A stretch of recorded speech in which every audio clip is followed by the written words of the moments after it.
새하늘과 새 땅의 이제 마지막 부분입니다. 그러면 이제 구속받은 모든 하나님의 자녀, 하나님의 백성들은 새 예루살렘에서 어떠한 축복을 누리게 될까? 이제 특별히 22장 계시록 3절에 보니까 그곳에 대해서 말씀합니다.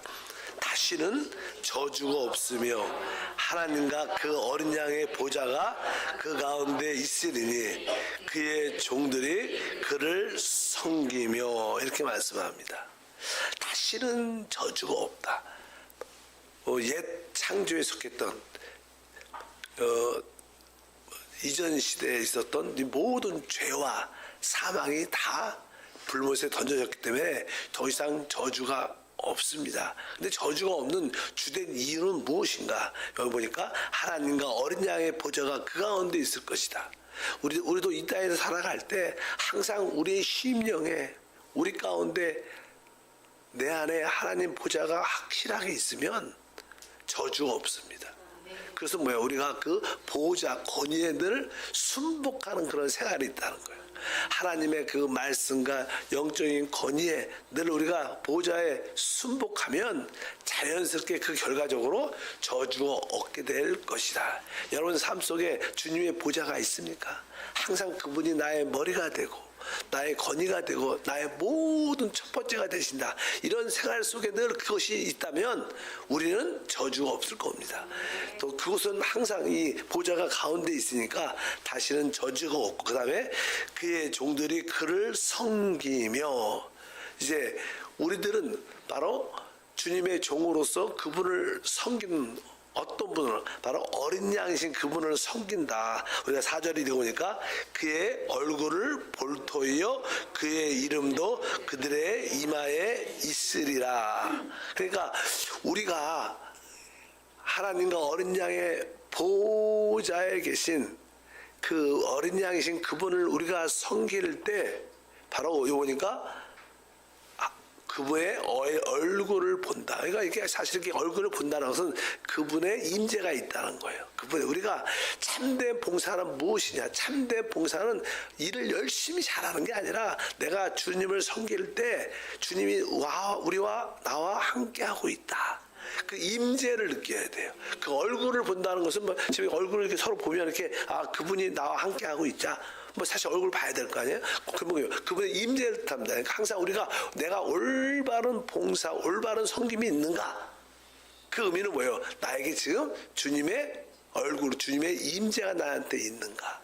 여러분들이 작은 봉사를 할지라도 하물며 교회 우리 교구실이나 혹시 예배실에 우리가 청소를 할지라도 그 청소 가운데 임재가 있다면 여러분들은 하나님을 제대로 섬기는 것이다. 임재가 없다면 그것은 섬기는 거라고 말할 수 있지 않습니다. 일단은 우리가 어린 양을 섬길 때 바로 그의 얼굴을 볼 것이고 바로 그들의 이름이 어린 양의 이름이 그들의 이마에 있을 것이다. 사실 나는 저도 이 말을 잠깐 읽어보면 재밌는 것 같아요. 어린 양의 이름이 이마에 있다. 그러면 여러분들이 저를 보면 또 제가 여러분의 이마에 어린 양의 이름이 있다. 어린 양의 이름이 뭐예요? 우리 주 예수죠. 예수. 어린 양의 이름이 여러 가지 있겠지만 주 예수인데 주 예수 써 있으면 여러분들을 볼 때 뭐라고 불러요? 주 예수. 여러분들 뭐예요? 주님과 하나라. 참 큰 축복이죠. 어린 양의 이름이 우리 이마에 있다. 그분과 우리가 연합되고 그분과 하나다. 그러한 그 새 예루살렘에서 누리는 축복이 그런 내용들이 우리 가운데 함께할 줄 믿습니다. 항상 여러분들이 어린 양이신 주님을 섬길 때마다 하나님의 그 임재가 있게 항상 그 임재가 내가 올바로 섬기고 있다는 확신을 갖고 먼저 항상 그 임재를 주의하길 바랍니다. 내 이 봉사에 이 섬김에 내 이 사역에 주의 임재가 있는가? 주의 임재가 있는가? 여러분들에게 그런 은혜가 있길 바랍니다. 5절 보니까 다시 밤이 없겠고 등불과 햇빛이 쓸데없으니 이는 주 하나님이 그들에게 비추심이라 그들이 세세토록 왕노릇하리로다. 다시는 밤이 없겠고 등불과 햇빛이 쓸데없다. 여기도 같이 나오는데 바로 등불은 사람이 인위적으로 만든 불이고 햇빛은 천연적인 자연적인 빛이죠. 근데 그곳에는 바로 그 새 예루살렘에는 하나님의 지성소이기 때문에 그것은 원래 빛이 없어요. 하나님의 빛이 모든 것을 비춰준다. 뭐 어제도 말씀드렸지만 그 성막에서 마당에는 햇빛이 달빛이 있어야 되고 그 성소 안에는 촛대 등대가 있어서 빛이. 근데 지성소는 그런 빛이 없었어요. 왜? 하나님의 영광의 빛이 그곳에 임하기 때문에. 그래서 우리가 새 예루살렘에서 주를 섬길 때 햇빛과 등빛이 필요가 없다. 왜냐면 왜? 하나님이 우리 가운데 빛이시고 바로 우리가 세세토록 왕노릇 할 것이다. 이렇게 말씀을 합니다. 우리는 사실 왕 같은 제사장으로 부름을 받았습니다. 왕 같은 제사. 아까 섬긴다는 것은 제사의 직분을 의미하고 또 왕노릇하다 세세토록 다스리다. 왕노릇하는 것은 뭐예요? 왕의 직분을 말합니다. 그래서 너희는 왕 같은 제사장이다 이렇게 말씀합니다. 너희는 거룩한 나라요 왕 같은 제사장이다. 우리에는 원래 신분이 두 가지가 있죠. 하나님을 섬기는 제사장 또 주님과 함께 모든 것을 다스리는 왕권이 우리의 신분입니다. 사실 어떻게 보면 그것이 옛날에 첫 번째 창조에 하나님이 이 천사장에 주었던 어떠한 최고의 축복이었죠. 하나님을 대신해서 모든 것을 다스리고 섬기라고. 근데 교만해서 하나님이 그것을 빼앗아 우리에게 주신 거. 우리에게 하나님의 형상대로 창조해서 하나님의 목적과 회복을 위해서 바로 우리에게 그 축복을 주신데 사탄은 우리를 타락시켰지만 하나님은 그리스도가 오셔서 그것을 다 회복해서 마지막 하나님의 목적 우리가 주님을 섬기고 왕노릇하는 축복을 회복하게 될 줄 믿습니다. 세세토록 왕노릇한다. 그러면 주님을 섬긴다는 뜻은 사실 우리가 일반적으로 가장 제사장들이 주님을 섬길 때 어떤 성도에 대해서 그 성도를에 대해서 기도로 주님께 나아갈 때 하나님 내가 그 집사를 위해서 그 성도를 위해서 기도합니다. 그를 주님이 만나 주십시오. 그 사람 어떤 사람을 어떤 기도 문제나 그 사람을 위해 주님께 나아갈 때 이것은 제사장의 직분입니다. 제사장들은 뭐 하나님과 사람들의 관계를 해결해 주는 거니까. 그러니까 우리가 다른 사람을 중보할 때 중보하려고 하나님께 나갈 때 여러분들은 제사장 직분을 하는 것입니다. 그 여러분들이 그렇게 제사장으로서 하나님 앞에 나가서 기도를 쭉 하면 거기서 하나님의 임재가 나오게 되죠. 이렇게 나오면 여러분에게 뭐야? 권위가 자연스럽게 따르게 돼서 모든 걸 다스리는 능력이 나타나. 먼저 제사장 직분이 회복돼야 왕권도 나타나.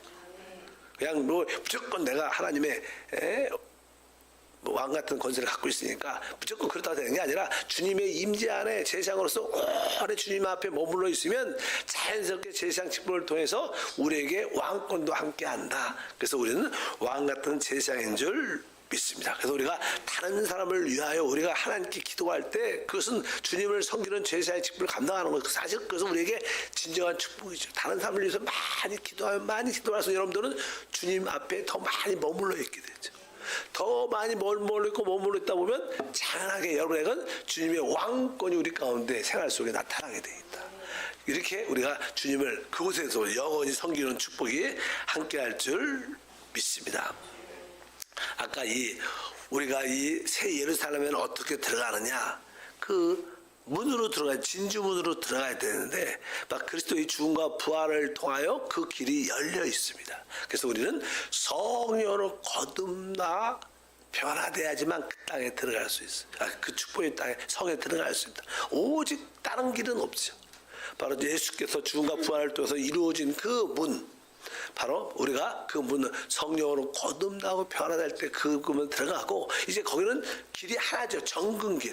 바로 그 우리 주님의 생명과 본성. 우리 안에 하나님의 생명이 영접됐기 때문에 우리 안에 주님의 그 생명과 본성이라는 느낌이 다 있어요.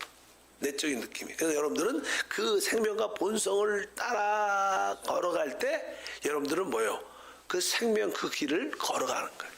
우리 신앙생활이 그런 거예요. 거듭나서 이제 우리 안에 있는 생명과 본성을 따라갈 때 우리는 정금의 길을 가게 되고 그럴 때 그 생명수와 생명나무를 누리는 또 하나님의 임재, 하나님을 만나는 최고의 누림을 갖게 된다. 이것이 바로 주님께서 우리에게 보여주는 앞으로 우리의 최종 목표죠. 목표. 근데 우리 교회는 바로 앞으로 나타날 새 예루살렘의 하나의 모형이죠. 교회는 모형. 그래서 우리 교회 안에는 어떤 모습이고 우리 교회 안에는 바로 그런 것만 있어야 돼. 교회 안은 죄가 속할 수가 없습니다. 교회 안에는 육신에 속한 것이 들어올 수가 없습니다. 죄 안에는 바로 이 교회 안에는 세상에 속한 것도 들어올 수가 없는 것을 분명히 알아야 됩니다. 진짜 참된 교회. 교회가 늘 죄에 연루되고 세상에 연루되고 육신에 연루되고 귀신에 연루된 것들을 늘 갖고 들어오니까 교회가 시끄러운 거예요. 그래서 참된 교회가 아니죠. 참된 교회는 죄와 상관이 없고 세상과 상관이 없고 우리 육신과 상관이 없고 귀신과 상관이 없는 겁니다. 그것이 뭐예요? 새 예루살렘인 줄 믿습니다. 우리가 그곳에서 그러한 축복을 마음껏 누려야 될 것이다. 그래서 여러분들이 이러한 그림을 보고 하나님이 바로 이 일을 행하시고 계시고 우리가 바로 그 새 예루살렘의 우리가 기둥이요. 또 거기에 성벽이요. 그것을 구성하는 요소가 될 것이고 우리 가운데 하나님이 함께 하실 겁니다. 그래서 어떻게 보면 이게 새 예루살렘의 성에 들어가게 되면 하나님이 어디 계시지 뭐 보좌 앉아 계시다가 느낄 거라고 우리가 생각하지만 사실 이 하나님이 우리 안에 내가 하나님 안에 있다는 그 사실이 충만하게 느껴져요. 그래서 천국에 갔다 오신 분들은 이 대화를 그냥 마음으로 대화하죠. 마음으로 딱 보면 그냥 내가 이런 질문이 있는데 이렇게 저게 그런 생각을 딱 하면 벌써 그것이 주님께 전달되고 답이 딱 와요. 일반적인 이렇게 말을 이렇게 어떤 의식이죠. 그런 모든 의식으로 하나님의 그 생명의 교통이 다 느껴지는, 동일하게 느껴지는. 사실 이게 몸은 내 생각을, 이렇게 내가 어떤 생각을 갖고 있고, 그러면 이 몸 온 세포가 사실 다 그걸 느끼지 않아요? 느낄 거예요. 그러니까 내 생각을 가면, 내가 또 생각을 하면 이 온 세포가 그 생각에 따라 다르게 움직이고 동작하는 것처럼 바로 우리가 그 새 예루살렘 가면 하나님과 우리의 모든 교감이 생각보다 하나님을 알게 돼요. 그래서 그 최고의 하나님을 누리는 그런 역사가 우리 가운데 충만할 줄 믿습니다. 믿으시길 바랍니다. 이것이 우리의 비전, 우리의 소망이 돼야 돼요. 그래서 어제도 말하지만 세상에 조금 부족하고 힘들고 연약함인데 너무 연연할 필요 없다. 중요하지 않고 진짜 탁탁 털면 여러분들이 좀 큰 사람이 되죠. 아유 우리 장로님은 우리 안수집사님은 저런 거 갖고 막 그냥 연연하지 않고 참 그릇이 커. 뭐 사실 그냥 그릇이 크고 싶잖아요. 근데 나는 그게 잘 안 되죠. 왜? 자기 자아의 육신에 자기 이익에 붙잡혀 있으니까 억울한 거야. 그러니까 쫀쫀해질 수밖에 없는 거야. 근데 여러분 큰 그림을 갖고 있으면 아유 다 그래. 우하시면 내가 자하겠습니다. 오른쪽 가면 내가 왼쪽 할게요. 이거 가지시면 나머지 내가 그 일을 할게요. 봉사하다 하거든. 어떤 분이 나는 그 일 하고 싶어요. 그럼 집사님 먼저 할까 하세요. 내가 나머지 다른 일 할게. 참 그렇게 되면 뭐예요? 진짜 여러분에게 생명의 역사를 누리게 될 줄 믿습니다. 거기 새 예루살렘 가서 하지 말고 여기서 연습을 잘 하셔서 그 축복을 누리기 바랍니다. 우리 7절 보겠습니다. 사도의 마지막 경고죠.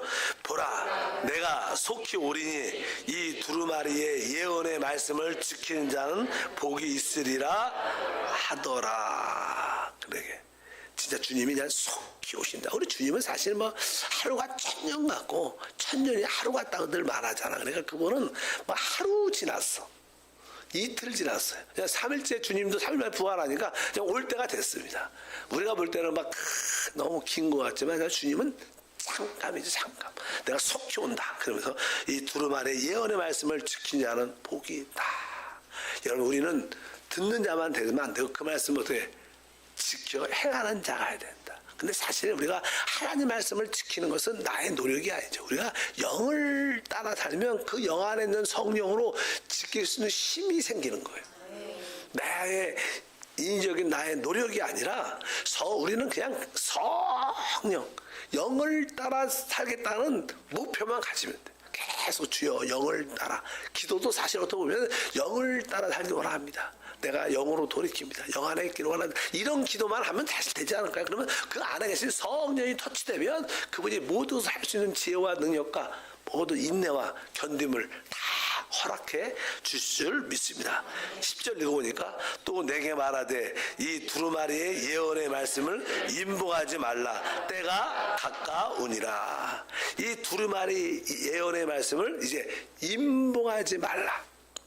열어놓으라는 거예요. 이미 하나님의 계시의 말씀은 열려 있어요. 임봉하지 말라. 왜? 때가 가까이 있기 때문에. 근데 대부분 크리스찬들한테는 다 이 책이 임봉되어 있습니다.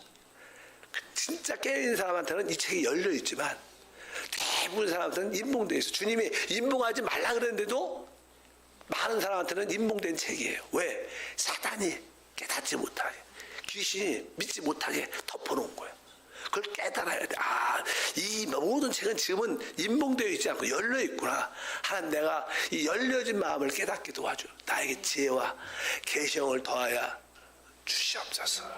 여러분한테는 이 책이 임봉되어 있습니까? 아니면 열려 있습니까? 열려 있겠죠. 열려 있게 축복합니다. 근데 대부분 뭐 교회에서 이런 계시를 강의 안 하죠. 이단 들을까봐. 왜?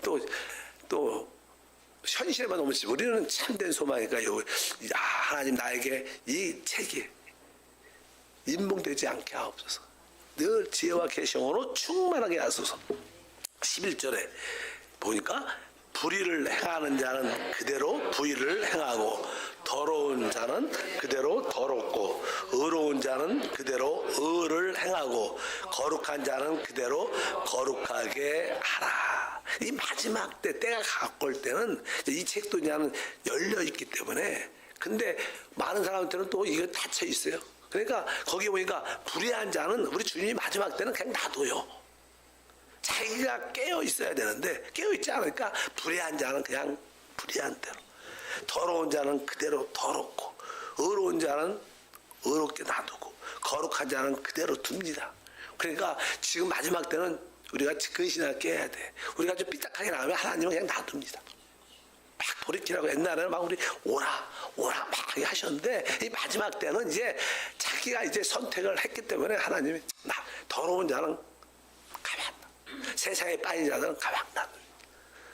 근데 우리 주님은 그럴 때라도 우리는 뭐예요? 우리 가족에 대해서 애통한 마음이 있어야 돼. 돌아와야 되는데. 여러분들에게 이 책의 예언의 말씀이 임봉되지 않는다면 우리는 깨어 있을 겁니다. 근데 임봉된 자들은 다 더럽고 불의하고 이런 모습 그대로 있게 되고 그런 상태의 주님을 만나게 될 겁니다. 그럼 당연한 심판밖에 없죠. 그 다음에 15절 보니까 개들과 점승가들과 음행하는 자들과 살인자들과 우상 숭배자들과 및 거짓말을 좋아하는 지어내는 자는 다 성 밖에 있으리라. 뭐 여기서 말하는 성밖이라는 것은 불못을 말하는 불못.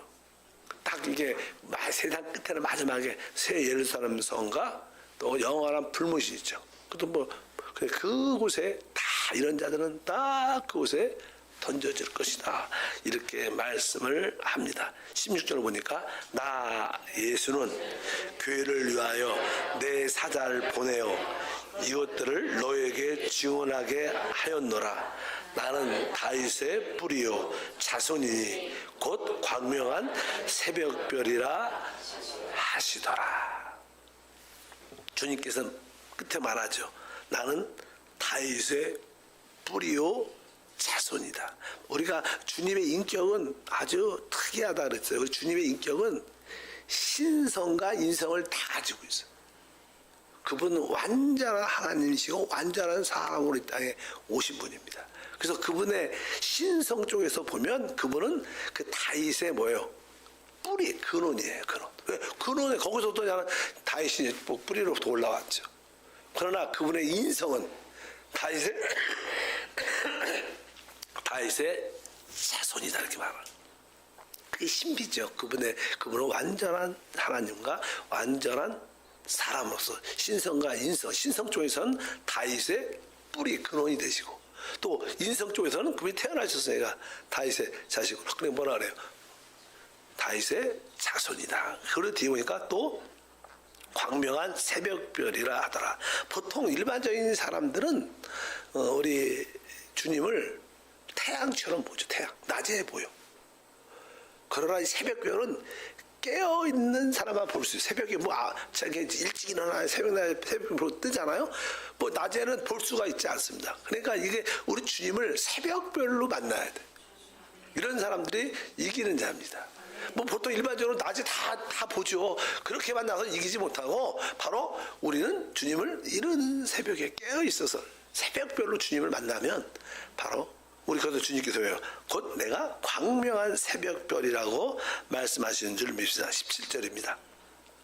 성령과 신부가 말씀하시기를 오라 하시는도다.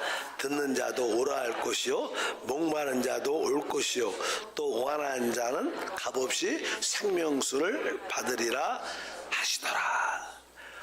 우리가 계시록 2장과 3장에 성령이 교회에게 하시는 말씀을 들을지어다 계속 그 말합니다. 교회는 성령의 음성을 듣는 곳입니다. 교회는 성령이 하시는 말씀을 들을지어다. 그런데 이제 마지막 끝에 계시 끝에는 뭐예요? 이제 성령과 신부 교회가 같이 말해요. 완전히 연합됐죠. 그래도 여기는 아직까지도 성령과 이 교회가 조금 이렇게 한 영으로 있지만 그래도 이원적인 모습을 갖고 있지만 이 새 예루살렘에서 주님과 우리가 어떻게 교회가 완전한 한 몸 하나가 됩니다. 그러니까 같이 말합니다. 바로 주님이 말하는 게 곧 교회가 신부가 말하는 것이고 신부가 말하는 게 곧 주님이니까. 그래서 성령은 뭐예요? 우리 그리스도를 말하니까 성령과 신부가 말씀해요. 드디어 이 성령과 신부가 완전히 연합된 하나의 몸을 갖게 돼서 모든 것을 다스리는 그분이라는 다시 한번 마지막으로 이렇게 말하죠. 오라 하신다. 이게 사실 이게 여기서 오라 이건 주님이 오소서 이런 뜻을 많이 포함합니다.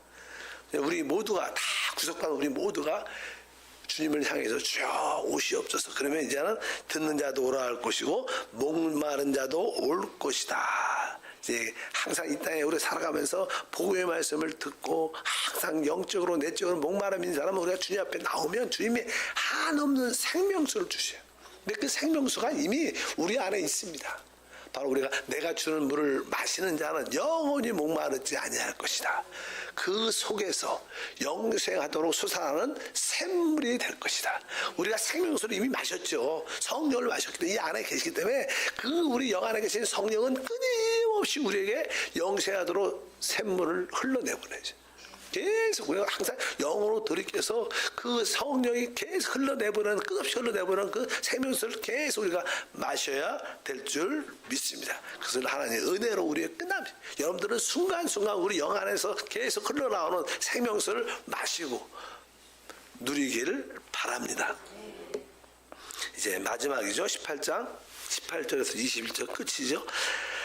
내가 이 두루마리의 예언의 말씀을 듣는 모든 사람에게 증언하노니 만일 누구든지 이것에 왜 더하면 하나님이 이 두루마리 기록에 있던 재앙들을 그에게 더하실 것이요 만일 누구든지 이 두루마리의 예언의 말씀에서 제하여 버리면 하나님이 이 두루마리에 기록된 생명나무와 및 거룩한 성의 참여함을 제하여 버리시리라. 이것을 증언하신 이가 이르시되 내가 진실로 속히 오리라 하시거늘 아멘. 주 예수여 오시옵소서. 주 예수의 은혜가 모든 자들에게 있을지어다. 하나님 이 모든 예언의 말씀을 우리가 액면 그대로 다 믿고 받아들여야 됩니다. 이분은 이해가 안 돼. 이건 아닌 것 같아요. 빼버리면 우리들도 다음 주님이 주시는 그 모든 생명나무와 거룩한 성의 누림에서 빠질 거야. 근데 막 이 말씀이다 더 추가하면 여기 재앙들을 너희가 덧입히게 될 것이다. 이렇게 세게 말씀하시죠. 그러니까 우리는 이 예언의 말씀을 그대로 믿고 그대로 따르는 우리 모두가 돼야 될 줄 믿습니다. 그리고 주님이 말하죠. 아멘. 주 예수여 오시옵소서. 내가 속히 오겠다. 그러니까 모든 사람들이 아멘. 주 예수여 오시옵소서. 이것이 그냥 우리의 신앙의 마지막 고백이 되어야 될 줄 믿습니다. 우리는 진짜 다음 시대를 기다리고 있어요. 또 그 다음 시대가 종결되면 우리는 영원한 시대가 우리의 진짜 삶입니다. 이게 그냥 허황된 것도 아니고 실제입니다. 실제. 그러니까 이것을 보면 우리가 이 세상을 것을 살아가지 할 필요가 없죠. 왜? 이 세상은 정욕과 함께 다 사라질 겁니다. 그래서 세상과, 만약에 내가 이 세상을 살면 세상이 사라질 때 나도 같이 사라지겠죠. 그러니까 우리는 오직 다음 시대를 꿈꾸고 영원한 시대를 꿈꾸는 믿음으로 그런 축복을 우리 온 가족이 먼저 다 받고, 또 우리가 내가 사랑하는 가까운 지인들도 그들에게 복음을 최선을 다해서 전해야 돼요. 전해. 그래서 우리는 성경 건축을 하고 있지만 주님이 언제 오시더라도 최소한 제일 열정적으로 성경 건축하고, 또 거기서 마음껏 찬양하고 마음껏 기도하고. 제가 거기 우리가 새성전 가면 부흥회를 한 달쯤 한번 하고 싶어. 한 달. 여기서 매일 저녁에 하려면 하도 여기서 저녁에 시끄럽다고 하도 그래갖고 스트레스가 있으니까 거기 가면 그냥 막 사람이 뭐 많이 오도 않아서 계속 끊임없이 기도하는 사람은 항상 와서 찬양하고 기도하고 말씀 듣고 찬양 기도하고 얼마나 좋을까 생각을 다시 한번 합니다. 어쩌든지 우리 다음 세대를 위해서 진짜로 막 하나님을 섬길 수 있는 그러한 터를 만들어내. 저도 선교지에서 오래 있으면서 선교지로 해서 교회를 많이 세웠지만 어떤 교회들은 그래도 나는 건축을 위해서 땅을 샀던가 건물이나 아마 조그만 교회를 줬어요. 그런 교회는 그래도 흔들리지 않아. 터가 있으니까. 근데 그냥 임대해서 있고 또 그냥 값을 올리니까 할 수 없이 다른 데로 그 주인이 좀 나가달라 그러면 또 옮기면, 여기서 일로 옮기고 절로 옮기면 성도가 좀 많지도 않대. 있다가도 또 이사가면 또 한 또 20, 30% 빠지고, 또 한 번 더 이사가면 또 반 빠지고. 그러니까 나중에 뭐 사역자하고 몇몇 사람밖에 안 나가. 그래서 우리가 이 기본적인 이 성전을 준비하는 게, 성전은 교회를 위한 것입니다. 성도를 위한 것이에요.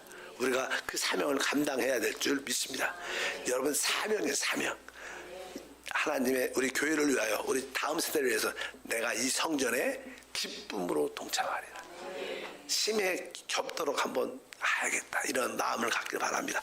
거룩하신 하나님, 주께서 내가 속히 온다고 말씀할 때 아멘, 주 예수의 오시옵소서.